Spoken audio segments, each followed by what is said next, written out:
Hello dear students, कैसे हो आप सभी। तो आज के इस वीडियो में हम क्लास 10th का कुछ बहुत ही इम्पोर्टेंट केस बेस्ड क्वेश्चंस करने वाले हैं, क्योंकि आपके एग्ज़ाम में इस बार केस पे आधारित क्वेश्चंस भी आने वाले हैं। तो इसीलिए आज के इस वीडियो में हम केस पे आधारित क्वेश्चंस को करेंगे। ठीक है, तो चलिए शुरू करते हैं।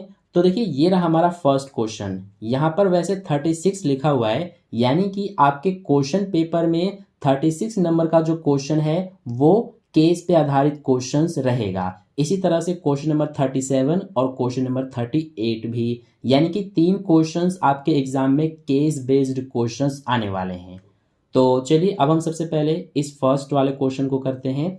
इसमें हमसे क्या बोला है, अमित के पिता अपनी छत पर कुछ निर्माण कार्य की योजना बना रहे हैं। उन्होंने 360 ईंटों का ऑर्डर दिया और आपूर्तिकर्ता को ईंटें इस तरह रखने का निर्देश दिया कि नीचे की पंक्ति में 30 ईंटें हो और अगली पंक्ति में उससे एक कम हो। आपूर्तिकर्ता ने इन 360 ईंटों को निम्नलिखित तरीके से लगाया।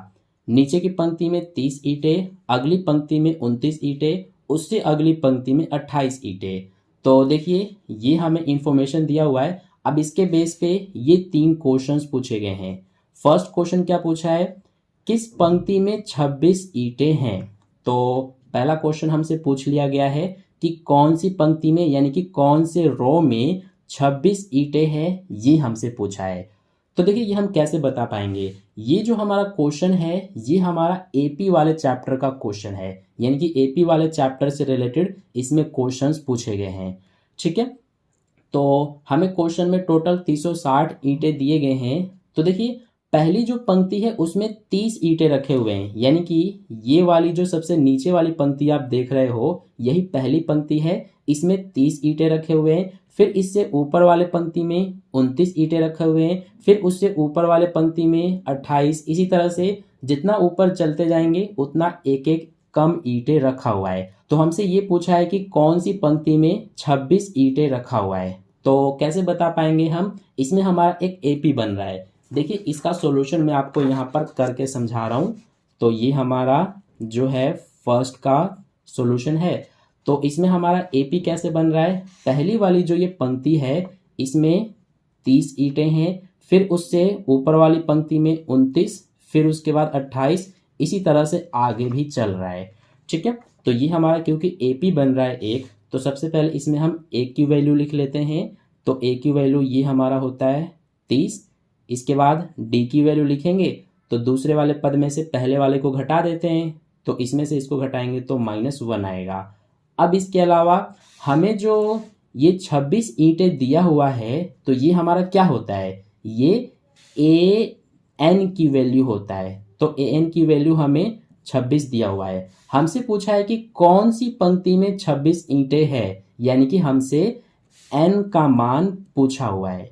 ठीक है, तो कैसे बताएंगे हम एन का मान, इसके लिए हम क्या करेंगे कि जो हमारा ए एन वाला फॉर्मूला होता है वो लगा देंगे। तो a n is equals to a plus n minus 1 into d होता है। ए एन की वैल्यू हमें दिया हुआ है 26 इक्वल्स टू ए की वैल्यू 30 प्लस एन हमें नहीं पता -1, और डी की वैल्यू हमें दिया हुआ है -1। ये हमारा रहा डी की वैल्यू -1। अब इसको सॉल्व करेंगे तो सबसे पहले ये हमारा 26, 30 इधर आके माइनस हो जाएगा, इधर ये n -1 और फिर -1 है, तो -1 का सबसे पहले n में गुणा होगा तो -n हो जाएगा, -1 का -1 में गुणा होगा तो प्लस का 1 हो जाएगा। अब यहाँ से 26 में से 30 को माइनस करेंगे तो -4 बचेगा, ये प्लस का 1 इधर आके माइनस का 1 हो जाएगा, इधर बचा -n, तो -4 और -1 माइनस का 5 हो जाएगा बराबर -n, माइनस से माइनस कट गया तो 5 हमारा n का मान आ गया। यानी इसका मतलब ये है कि हमसे पूछा था किस पंक्ति में 26 ईंटें हैं, तो यहाँ पर n का मान 5 आया है, इसीलिए हम क्या बता सकते हैं कि 5वीं पंक्ति में 26 ईंटें हैं। तो यहाँ पर हम लिख देंगे कि 5th पंक्ति में 26 ईंटें हैं। ठीक है, तो ये हो गया हमारा जो फर्स्ट वाला पार्ट है इसका सॉल्यूशन कंप्लीट। अब देखिए सेकंड पार्ट में क्या पूछा है, 10वीं पंक्ति में कितनी ईंटें हैं, यानी कि इस बार हमसे पूछा है कि 10वीं पंक्ति में कितनी ईंटें हैं। तो ये जो हमें 10वीं पंक्ति बोला गया है, इसका मतलब है कि हमें n की वैल्यू दिया हुआ है इसमें 10। ठीक है, तो देखिए इसका भी सॉल्यूशन हम कर लेते हैं। इसमें भी सबसे पहले a की वैल्यू तो हमारा वही रहेगा 30, यानी यही हमारा AP है, तो a की वैल्यू भी वही रहेगा 30, d की वैल्यू भी -1 रहेगा, और इस बार हमें n की वैल्यू दिया हुआ है 10। हमसे पूछा है कि 10वीं पंक्ति में कितनी ईंटें हैं, यानी कि हमसे an की वैल्यू पूछा है। ठीक है, तो इसीलिए इसमें भी हम वही फॉर्मूला लगाएंगे, an = a + n - 1 into D. an हमें नहीं पता, a की वैल्यू 30 है, प्लस n - 1, n की वैल्यू 10 - 1 और d की वैल्यू भी -1 है। अब देखिए यहाँ से ये 30 प्लस यहाँ 10 में से 1 घटाएंगे, 9 बचेगा, 9 का -1 में गुणा करेंगे तो ये आ जाएगा -9। अब यहाँ से an की वैल्यू हमारा 30 में से 9 को घटाने पर यह आ जाएगा 21। ठीक है, यानी कि an की वैल्यू 21 आ गया। इसका मतलब ये है कि 10वीं पंक्ति में कितनी ईंटें हैं, 21 ईंटें हैं। तो इस तरह से ये हो गया हमारा सेकंड पार्ट। अब इसके बाद देखिए थर्ड पार्ट में पूछा है कि सबसे ऊपर की पंक्ति में कितनी ईंटें हैं।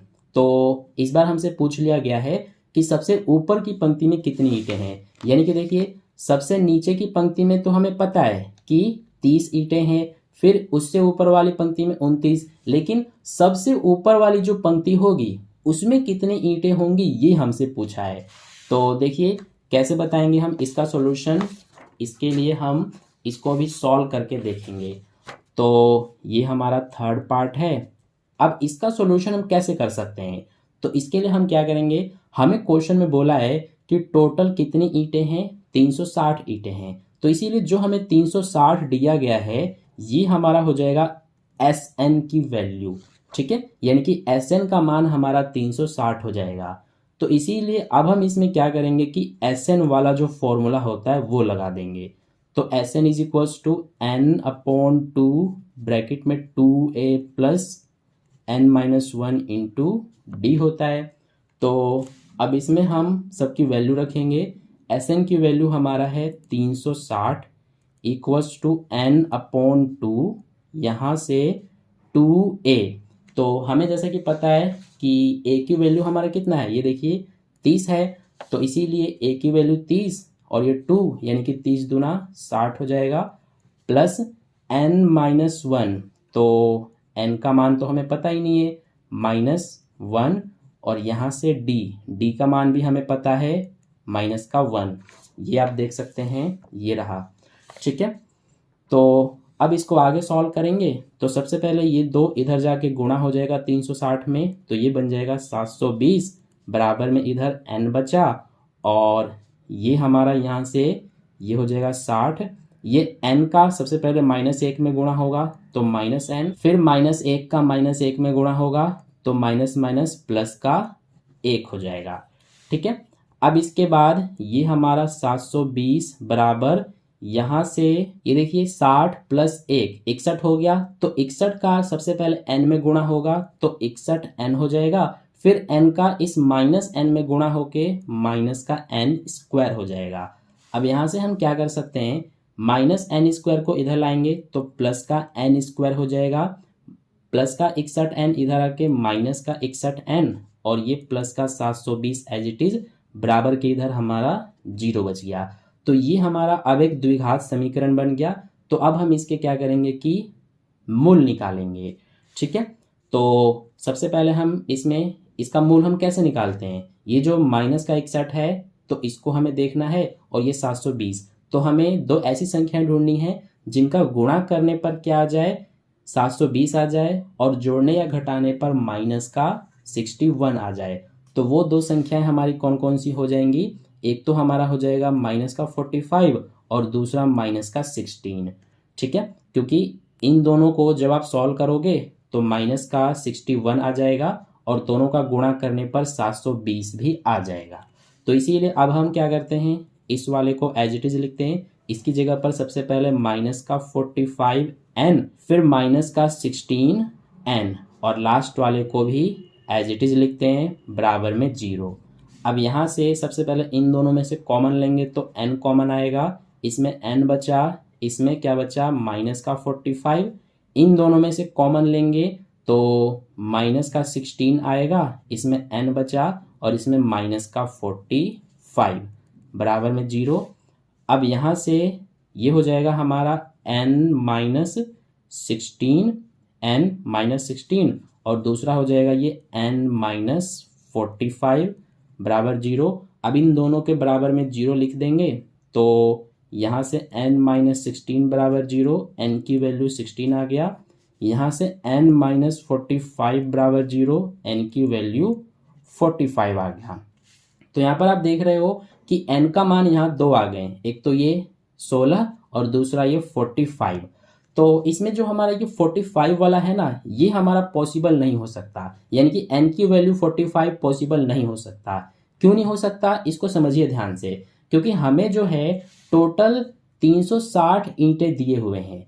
तो अगर हम 360 ईंटों को जिस तरह से हमें बोला गया है उस तरह से अगर हम एक के ऊपर एक लगाते जाएंगे तो क्या 45 पंक्तियां बन पाएंगी? नहीं बन पाएंगी। 45 पंक्तियां बनाने के लिए 360 ईंटें जो है वो कम पड़ जाएंगी। तो इसीलिए n का मान 45 ये हमारा नॉट पॉसिबल है। ठीक है, इसको एक और तरीके से मैं आपको समझाता हूँ। जैसे देखिए n का मान अगर 45 है तो यानी कि a 45 कितना हो जाएगा, a प्लस 44d। तो यहाँ से a की वैल्यू हमें पता है 30 प्लस ये 44, d की वैल्यू है -1। तो 30 44 का -1 में गुणा करेंगे माइनस का 44 हो जाएगा। 30 में से माइनस करेंगे 44 को तो ये माइनस का 14 आएगा।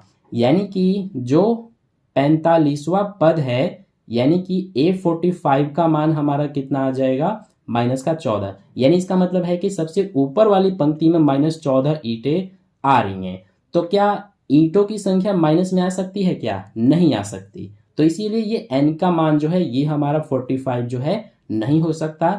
n का मान हमारा 16 हो जाएगा, यानी कि यही हमारा राइट आंसर है।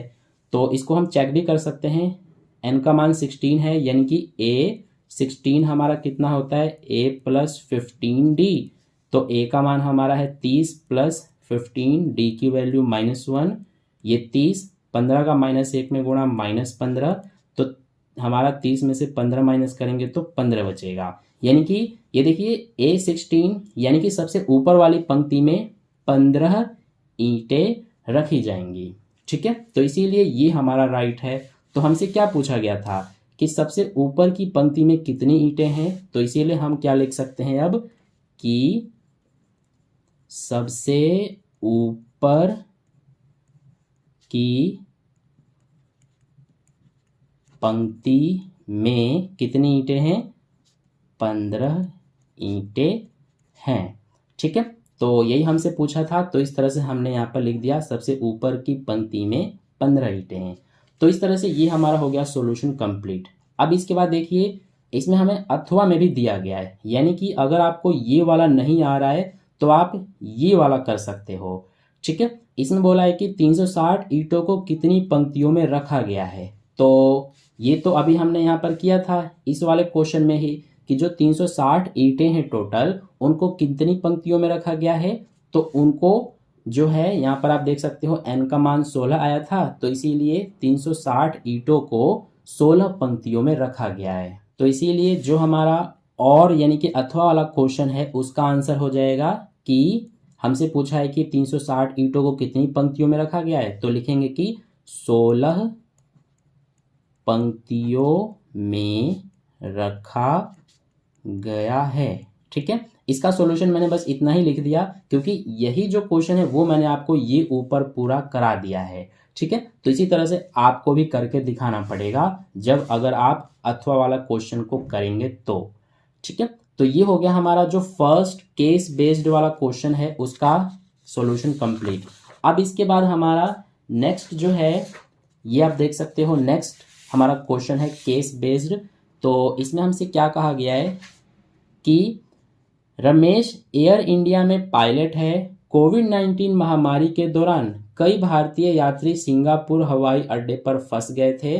भारत सरकार ने उन्हें लाने के लिए विशेष विमान भेजा। श्री रमेश इस ऑपरेशन का नेतृत्व कर रहे थे। वह इन यात्रियों को लेकर सिंगापुर से नई दिल्ली के लिए उड़ान भर रहा है।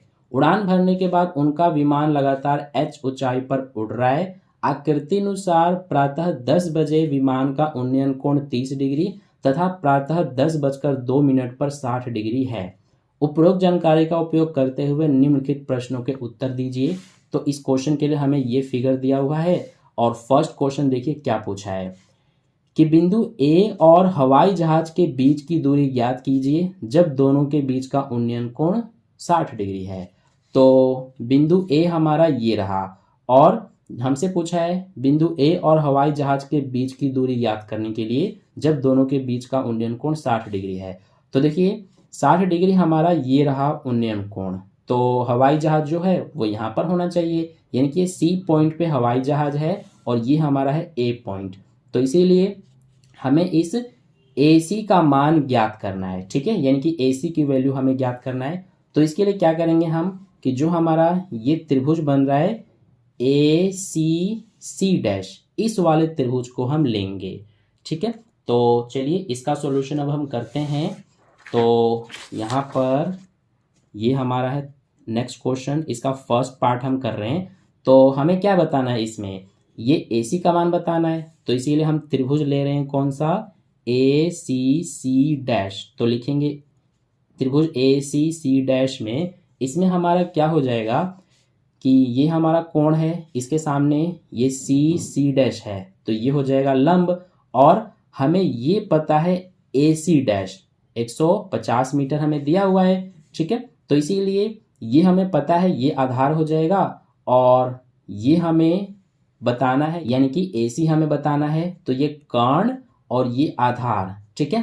तो कर्ण और आधार इन दोनों को हम लेंगे। तो इसीलिए इसमें हम क्या कर सकते हैं कि कोस 60 डिग्री लिख सकते हैं, क्योंकि देखिए हमारा होता है लाल बटे में कक्का, ये आपको पता होगा ट्रिक। तो इसीलिए ये हमारा है आधार और ये है कर्ण, तो इसीलिए आधार बटे कर्ण ये हमारा कोस होता है, यानी कि कोस का अनुपात होता है आधार बटे कर्ण। तो इसीलिए कोस 60 लेंगे हम और इसके बराबर में लिखेंगे। तो आधार हमारा है ए सी डैश, तो ए सी डैश बटे में कर्ण है ए सी, तो यहाँ पर लिख देंगे ए सी। अब कोस 60 डिग्री की वैल्यू होता है 1/2 equals to A C dash, ये हमारा है 150 मीटर, ये आप देख सकते हो 150 मीटर है, बटे में ए सी हमें निकालना है। तो अब यहाँ से ए सी का इसमें गुणा करेंगे तो ए सी आएगा, हम इसको क्रॉस मल्टीप्लाई कर रहे हैं, 150 का 2 में करेंगे तो ये हो जाएगा हमारा 300। तो ए सी की वैल्यू 300 मीटर हमारा आ गया, ठीक है। तो ये हो गया हमारा फर्स्ट पार्ट का सॉल्यूशन कंप्लीट, यानी कि ये जो है ये हमारा 300 मीटर है। हमसे क्या पूछा था, बिंदु ए और हवाई जहाज के बीच की दूरी, तो ये हमारा 300 मीटर है। अब इसके बाद करते हैं हम सेकंड पार्ट को। तो देखिए सेकंड पार्ट में हमसे क्या पूछा है, हवाई जहाज की ऊंचाई h क्या है। तो हवाई जहाज की ऊंचाई ये रहा हमारा h, यहाँ से यहाँ तक ये ऊंचाई हमें ज्ञात करना है। तो कैसे कर सकते हैं, देखिए ये हमारा जो है बी बी डैश, जितना ये है उतना ही ये भी होगा सी सी डैश, यानी कि ये अगर h है तो ये हमारा जो सी सी डैश है ये भी h ही होगा। यानी कि हम क्या कर सकते हैं कि यहाँ पर लिख सकते हैं कि h जो है ये हमारा बराबर होगा सी सी डैश के, यानी कि ये और ये दोनों बराबर होंगे। तो इसीलिए अब हम इसका मान निकालेंगे सी सी डैश का, इसका मान निकालेंगे तो हमें h का मान पता चल जाएगा। तो इसका मान निकालने के लिए हम इसी वाले त्रिभुज को लेंगे ए सी सी डैश को। तो यहाँ पर लिखेंगे त्रिभुज ए सी सी डैश में क्या हो जाएगा, इसमें हमारा, इसमें हमें ये सी सी डैश का मान निकालना है और ये हमें पता है ए सी, देखिए यहीं पर हमने निकाला था ए सी, ये हमारा है 300 मीटर। तो ये हमें पता है कर्ण और ये हमारा है लंब, तो इन्हीं दोनों को लेंगे। तो क्या होता है हमारा, ये लंब और बटे कर्ण, लंब बटे कर्ण ये होता है साइन का अनुपात। तो इसीलिए यहाँ पर हम लिखेंगे साइन 60 डिग्री। बराबर में लंब हमारा क्या है, सी सी डैश, तो यहाँ पर सी सी डैश लिखेंगे। बटे में कर्ण हमारा है AC। तो देखिए साइन 60 की वैल्यू कितना होता है, √3 बटे में 2 बराबर सी सी डैश है। तो इसको तो हम एज इट इज लिखेंगे बटे में AC का मान हमें पता है कितना, 300। अब ये 2 के पहाड़े से एक बार में ये 150 बार में कट जाएगा। अब इनका क्रॉस मल्टीप्लाई करेंगे तो 150 का √3 में गुणा होके 150 √3 आएगा। इधर बचेगा सी सी डैश। तो देखिए सी सी डैश का मान 150 √3 ये आ गया, यानी कि ये हमारा 150 √3 आ गया। तो इसीलिए h का मान भी इतना ही होगा। तो इसीलिए h का मान लिख देंगे 150 √3 मीटर। तो ये हमारा हो गया सेकंड पार्ट का सॉल्यूशन कंप्लीट। अब इसके बाद नेक्स्ट देखिए हमारा है थर्ड क्वेश्चन। तो थर्ड क्वेश्चन में क्या बोला है, हवाई जहाज द्वारा तय दूरी d कितनी है। तो हवाई जहाज द्वारा तय दूरी, सबसे पहले हवाई जहाज यहाँ पर था, यहाँ से यहाँ तक आया है, तो इतनी दूरी हमें ज्ञात करना है। ये हमारा d है। तो देखिए यहाँ से लेकर यहाँ तक जितना दूरी होगा उतना ही ये B डैश से लेकर C डैश तक भी होगा, यानी कि इतना। तो इसीलिए अगर हम ये निकाल देंगे तो हमारा ये पता चल जाएगा, यानी कि D का मान हमें पता चल जाएगा। ठीक है, तो इसीलिए हम क्या करेंगे इस बार कि ये जो है ये हमारा इस बड़े वाले त्रिभुज में आ रहा है, तो इस बड़े वाले त्रिभुज को अब हम लेंगे। ठीक है, तो ये हमारा थर्ड पार्ट का सॉल्यूशन है। तो देखिए कैसे करेंगे इसका सॉल्यूशन हम। सबसे पहले इसमें हम क्या करेंगे, हमें d का मान पूछा है, तो ये जो d है ये हमारा किसके बराबर होगा, इस b डैश c डैश के बराबर। तो इसीलिए यहाँ पर लिख देंगे d बराबर होगा b डैश c डैश के। अब हम इस बड़े वाले त्रिभुज को लेंगे, यानी कि a b b डैश को। तो लिखेंगे त्रिभुज a b b डैश में क्या होगा इसमें हमारा, देखिए हमें ये पता है ये हमारा कितना है, अभी हमने ये वाला निकाला था, तो ये हमारा था 150 √3। तो इसीलिए ये भी हमारा हो जाएगा 150 √3। तो ये हमें पता है, ये हमारा हो जाएगा लंब, और हमें निकालना है ये। ठीक है, तो ये निकालने के लिए हम ये पूरा लेंगे, यानी कि ए बी डैश को। तो ये हमारा लंब और ये हो जाएगा आधार। तो लंब बटे आधार क्या होता है, tan होता है, यानी कि tan का अनुपात होता है। तो इसीलिए यहाँ पर लिखेंगे tan, और इस बार हमारा जो एंगल है ये हमारा है 30 डिग्री। तो tan 30 डिग्री बराबर लंब हमारा है बी बी डैश, तो यहाँ पे लिखेंगे बी बी डैश बटे में आधार है हमारा ए बी डैश, तो ये हो जाएगा ए बी डैश। अब tan 30 का मान कितना होता है, 1/√3। बी बी डैश है, तो बी बी डैश की वैल्यू ये था 150 √3 बटे में ए बी डैश। तो देखिए ए बी डैश ये पूरा हमारा ये 150 मीटर, यानी कि इतना और ये इतना दोनों को मिल करके बन रहा है। तो इसीलिए क्या लिख सकते हैं हम, B dash C dash plus में 150। ठीक है, अब इसको आगे करेंगे, क्रॉस मल्टीप्लाई कर देंगे तो इस पूरे का 1 से गुणा होके यही आएगा, B dash C dash plus 150 बराबर 150 √3 का इसमें गुणा करेंगे तो √3 और √3 3 हो जाएगा। 3 का 150 में गुणा करेंगे तो 450 हो जाएगा। अब ये 150 इधर जाके माइनस हो जाएगा, तो बी डैश सी डैश की वैल्यू कितना आ जाएगा, 300। ठीक है, तो ये आ गया हमारा 300, यानी कि डी का मान हमारा हो जाएगा 300 मीटर। तो ये हो गया थर्ड पार्ट। अब थर्ड पार्ट में देखिए हमें इसमें अथवा में भी दिया गया है, यानी कि आप ये वाला भी कर सकते हो अगर आपको ये वाला नहीं करना है तो इसमें बोला है कि बिंदु ए और हवाई जहाज के बीच की दूरी ज्ञात कीजिए जब दोनों के बीच उन्नयन कोण 30 डिग्री है। हवाई जहाज किस गति से उड़ रहा है ये भी हमें बताना है। तो बिंदु ए और हवाई जहाज के बीच की दूरी हमें ज्ञात करना है जब दोनों के बीच का उन्नयन कोण 30 डिग्री है। तो उन्नयन कोण 30 डिग्री ये रहा हमारा, इसीलिए हवाई जहाज यहाँ पर हो जाएगा और बिंदु ए ये रहा, यानी कि हमें ये ए बी का मान निकालना है। तो कैसे निकाल सकते हैं ए बी का मान, देखिए यहाँ पर हम कर रहे हैं और वाला क्वेश्चन, हमें ए बी का मान निकालना है। तो इसके लिए हम क्या करेंगे, ये बड़ा वाला त्रिभुज ले लेंगे, यानी त्रिभुज ए बी बी डैश। तो इसमें हमें ए बी का मान निकालना है और हमें ये बी बी डैश पता है 150√3। तो इसीलिए ये हो जाएगा लंब, ये हो जाएगा कर्ण। तो लंब बटे कर्ण क्या होता है? साइन का अनुपात होता है। तो इसीलिए यहाँ पर साइन लिखेंगे। एंगल है 30 डिग्री, तो लंब हमारा है बी बी डैश, कर्ण हमारा है ए बी। तो साइन 30 डिग्री का मान होता है 1/2 equals to B B dash का मान है 150√3 बटे में ए बी हमें निकालना है। तो यहाँ से क्रॉस मल्टीप्लाई करेंगे तो ए बी का 1 से गुणा होगा तो ए बी आएगा, 2 का इसमें गुणा करेंगे तो ये हो जाएगा हमारा 300√3। तो ये आ गया ए बी का मान 300√3 और ये मीटर। ठीक है, तो ये हमने बता दिया। अब इसी में आगे हमसे क्या पूछा था? हवाई जहाज किस गति से उड़ रहा है, यानी कि हमसे गति भी पूछा गया है हवाई जहाज का। तो देखिए, हमें जैसा कि पता है कि गति का जो फॉर्मूला होता है वो होता है हमारा दूरी बटे समय। तो दूरी हमारा कितना हो जाएगा? देखिए, जो हवाई जहाज है उसने यहाँ से यहाँ तक की दूरी तय की है, यानी कि बी से लेकर सी तक की दूरी तय की है। यानी कि ये हमने अभी निकाला था, यानी कि ये वाला, ये हमारा कितना आया था? बी डैश सी डैश, तो ये आया था हमारा 300 मीटर। ठीक है, तो इसीलिए दूरी हमारा हो जाएगा 300 बटे में समय। समय कितना होगा? देखिए, सबसे पहले जो हवाई जहाज है वो 10 बजे यहाँ पर थी। ठीक है, फिर 10:02 पर यहाँ पर आ गई, यानी कि समय हमारा हो जाएगा 2 मिनट।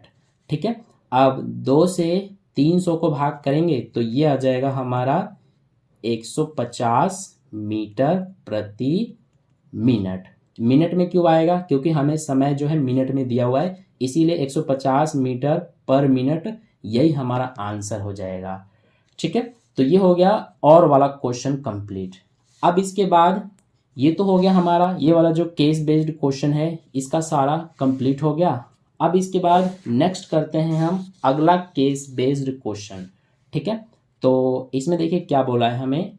अंकिता एक शेड में एक उद्योग चलाती है जो नीचे से घनाभाकार तथा ऊपर से अर्ध बेलनाकार है। घनाभ की विमाएं 15 मीटर, 7 मीटर, 8 मीटर है। अर्ध बेलन का व्यास 7 मीटर है और लंबाई 15 मीटर है। तो ये आप देख सकते हो, ये हमारा क्या है? एक शेड है। ठीक है, फर्स्ट क्वेश्चन पूछा है कि शेड में समा सकने वाली हवा का आयतन ज्ञात कीजिए। यानी कि ये जो शेड आप देख रहे हो इसका हमें आयतन ज्ञात करना है। तो कैसे कर सकते हैं हम इसका आयतन? चलिए इसका सॉल्यूशन अब हम करते हैं। सबसे पहले फर्स्ट पार्ट को कर रहे हैं हम। तो इसका आयतन ज्ञात करने के लिए क्या कर सकते हैं हम? ये हमारा एक घनाभ और एक अर्ध बेलन से मिलकर बना हुआ है, तो इसीलिए घनाभ का आयतन और अर्ध बेलन का आयतन जोड़ देंगे। तो यहाँ पर कर लेते हैं। सबसे पहले हम लिखेंगे हवा का आयतन, क्योंकि यही हमसे पूछा है। तो ये बताने के लिए सबसे पहले हम क्या करेंगे कि घनाभ का आयतन ये निकालेंगे और इसमें हम जोड़ देंगे अर्ध बेलन का आयतन। ठीक है, तो देखिए घनाभ का आयतन, इसका फॉर्मूला तो आपको पता ही है, L into B into H plus अर्ध बेलन का आयतन क्या होता है? तो इसके लिए सबसे पहले हम बेलन का आयतन का फॉर्मूला लिख लेते हैं, πr²h। अर्ध बेलन है यानी कि आधा बेलन है, तो इसीलिए इसमें हम 2 से भाग कर देंगे। ठीक है, तो ये बन जाएगा अर्ध बेलन के आयतन का फॉर्मूला। अब देखिए घनाभ की विमाएं हमें कितनी कितनी दी हुई है? लंबाई 15, चौड़ाई हमें दिया हुआ है 7 और ऊंचाई दिया हुआ है 8, प्लस सबसे पहले पाई है तो पाई का मान हो जाएगा 22 बटे में 7, ये हमारा 2 है, गुणा में r², यानी कि अर्ध बेलन का व्यास 7 मीटर दिया हुआ है, तो इसकी त्रिज्या हो जाएगी 7/2, स्क्वायर है इसीलिए 2 बार, इंटू h यानी कि इसकी ऊंचाई 15 मीटर दी हुई है, तो यहाँ पे 15 लिखेंगे। अब देखिए सबसे पहले हमारा इन तीनों का गुणा कर देते हैं। 15 सत्ते 105, 105 का 8 में गुणा करेंगे तो ये बन जाएगा 840। यहाँ पर सबसे पहले 7 से 7 कटेगा, 2 के पहाड़े से 11 बार में ये कट जाएगा, तो 11, 7, और 15 इनका गुणा कर देंगे तो ये आ जाएगा हमारा ये 11, 7 और 15 का गुणा करने पर 1155 आ जाएगा, बटे में 2 दूना 4। अब यहाँ से ये 840 प्लस 4 से इसको भाग करेंगे तो ये आ जाएगा 288.75। अब इनको जोड़ देंगे तो ये हो जाएगा 1128.75। ठीक है, तो ये हमारा हो गया आयतन। यहाँ पर लिख देंगे हम मीटर क्यूब। ठीक है, तो ये फर्स्ट का सॉल्यूशन हमारा कंप्लीट हो गया, यानी कि जो शेड है उसमें हवा का आयतन इतना हो जाएगा। अब इसके बाद देखिए सेकंड पार्ट। तो सेकंड पार्ट में क्या पूछा है, यदि उद्योग को ऐसी मशीनरी की आवश्यकता है जो 300 घन मीटर की कुल जगह घेरती है और 20 कर्मचारी हैं जिनमें से प्रत्येक औसतन 0.08 घन मीटर जगह घेरता है, तो शेड में काम करते समय कितनी हवा होगी। तो ये हमसे पूछा है, यानी कि शेड में काम करते समय कितनी हवा होगी। तो कैसे बताएंगे हम, इसका सॉल्यूशन कैसे करेंगे। हमें इसमें मशीनरी जो है वो बोला है कि 300 घन मीटर की कुल जगह घेरती है, तो इसको सबसे पहले हम लिख लेते हैं मशीनरी कितनी जगह घेरती है 300 घन मीटर, यानी कि 300 मीटर क्यूब। और इसमें जो है 20 कर्मचारी हैं, हर एक कर्मचारी जो है वो औसतन 0.08 घन मीटर जगह घेरता है। तो 20 कर्मचारी कितनी जगह घेरेंगे ये अब हम पता करेंगे। तो इसके लिए 20 का 0.08 में गुणा कर देंगे तो ये हो जाएगा हमारा 1.6 मीटर क्यूब। ठीक है, अब इसके बाद यहाँ पर हम लिख लेते हैं कि कुल कितना जगह घेरा जा रहा है मशीनरी और 20 कर्मचारियों द्वारा। तो इसीलिए 300 और ये जो 1.6 इनका जोड़ कर देंगे तो ये हो जाएगा 301.6 मीटर क्यूब। तो ये हमारा हो गया। अब हमसे पूछा क्या था कि शेड में काम करते समय कितनी हवा होगी, यानी कि हमसे शेड में हवा पूछा गया है कितनी होगी। तो कैसे बताएंगे, इसके लिए अभी हमने ये जो शेड है इसमें टोटल कितनी हवा होगी, यानी कि हवा का आयतन अभी हमने ज्ञात किया था, ये हमारा देखिए इतना आया था। तो इसीलिए इसमें से हम अगर जितना मशीन और 20 कर्मचारी जगह घेर रहे हैं उनको घटा देंगे तो हमें पता चल जाएगा कि शेड में काम करते समय कितनी हवा होगी। ठीक है, तो इसीलिए यहाँ पर हम लिखेंगे सबसे पहले पूरा जो शेड है उसका आयतन, यानी कि 1128.75 और इसमें से माइनस कर देंगे ये कुल कितना जगह घेरा जा रहा है 301.6। तो इसमें से इसको माइनस कर देना, पॉइंट वाला है तो इसीलिए ध्यान से माइनस करेंगे, तो इसीलिए ये आ जाएगा 827.15 मीटर क्यूब। ठीक है, तो ये हो गया हमारा सेकंड पार्ट। अब इसके बाद चलिए नेक्स्ट थर्ड पार्ट करते हैं। तो थर्ड पार्ट में पूछा है घनाभाकार भाग का कुल पृष्ठ क्षेत्रफल ज्ञात कीजिए। तो ये हमारा है घनाभाकार भाग। इसमें देखिए चारों तरफ से ये हमारा दिख रहा है और नीचे से, ऊपर वाला तो ये बंद है, तो इसीलिए चारों साइड और नीचे का क्षेत्रफल हमें निकालना है, यही इसका कुल पृष्ठ क्षेत्रफल होगा। तो कैसे निकाल सकते हैं हम, इसके लिए क्या करेंगे हम कि जो हमारा ये घनाभाकार ये भाग है इसका सबसे पहले वक्र पृष्ठ निकालेंगे और उसमें हम नीचे वाला जो हिस्सा है उसको जोड़ देंगे। ठीक है, तो यहाँ पर करते हैं हम थर्ड पार्ट को, यहाँ लिखेंगे हमसे पूछा था घनाभाकार भाग का कुल पृष्ठ क्षेत्रफल। ये रहा घनाभाकार भाग का कुल पृष्ठ क्षेत्रफल। तो लिखेंगे घनाभाकार भाग का कुल पृष्ठीय क्षेत्रफल कैसे निकालेंगे, अभी मैंने आपको बताया था। सबसे पहले वक्र पृष्ठीय लगाएंगे 2 ब्रैकेट में L + B × H और इसमें जोड़ देंगे हम नीचे वाला हिस्सा, यानी कि ये हो जाएगा L × B। ठीक है, अब ये 2 L कितना है घनाभ का, यानी कि लंबाई, तो ये है 15 प्लस चौड़ाई है 7 इंटू ऊंचाई है 8 प्लस L यानी कि 15 × B यानी कि 7। तो यहाँ से 15 और 7 22 हो गया, 22 का 2 में गुणा करके और फिर 8 में गुणा करेंगे तो ये आ जाएगा 352 प्लस में 15 सत्ते 105 जोड़ देंगे तो ये हो जाएगा 7, 5 और ये 4, यानी कि 457 मीटर स्क्वायर ये हमारा घनाभाकार भाग का कुल पृष्ठीय क्षेत्रफल है। अब इसके बाद देखिए इसमें भी हमें अथवा में दिया हुआ है, यानी कि ये भी मैं आपको समझा देता हूँ। इसमें पूछा है बेलनाकार भाग का कुल पृष्ठीय क्षेत्रफल। तो ये हमारा बेलनाकार भाग है, ये जो है आधा बेलन है सिर्फ, यानी कि अर्ध बेलन है। तो इसीलिए इसका कुल पृष्ठीय क्षेत्रफल कैसे निकालेंगे, हम यहाँ पर लिख लेते हैं।